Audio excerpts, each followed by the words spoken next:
Narito po naman ang sulyap sa iba pang mga balita.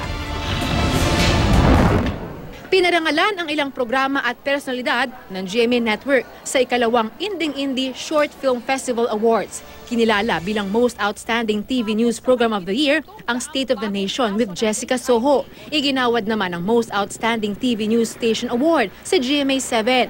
Nakuha naman ng 24 Oras ang Best News Program for Asian Excellence Award. Maraming salamat po sa parangal na ito at makakaasa po kayo na magkakaloob kami hindi lang na makabuluhang balita kundi tututok din po kami sa sining at kultura.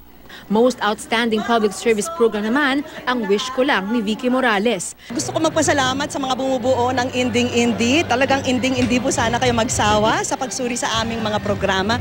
At lalong Inding Indie rin po kami magsasawa na maghatid ng makabuluhang balita at serbisyong totoo. Sa larangan naman ng entertainment, nanalo ng Asian Excellence Award for Best TV Program of the Year ang Eat Bulaga. Iginawad kay Alessandra De Rossi ang parangal na aktres ng dekada na tinanggap ng kapatid niyang si Asunta. Best TV Personality ang TV at radio host na si Herman Moreno at si John Knight.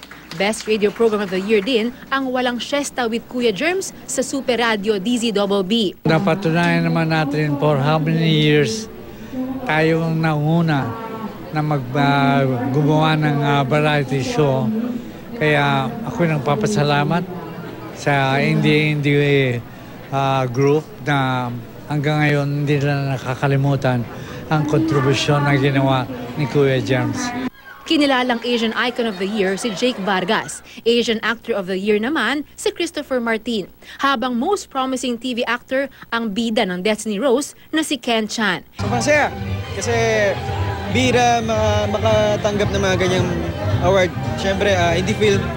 Hinirang namang pinakamahusay na direktor ng independent films si Adolf Alex.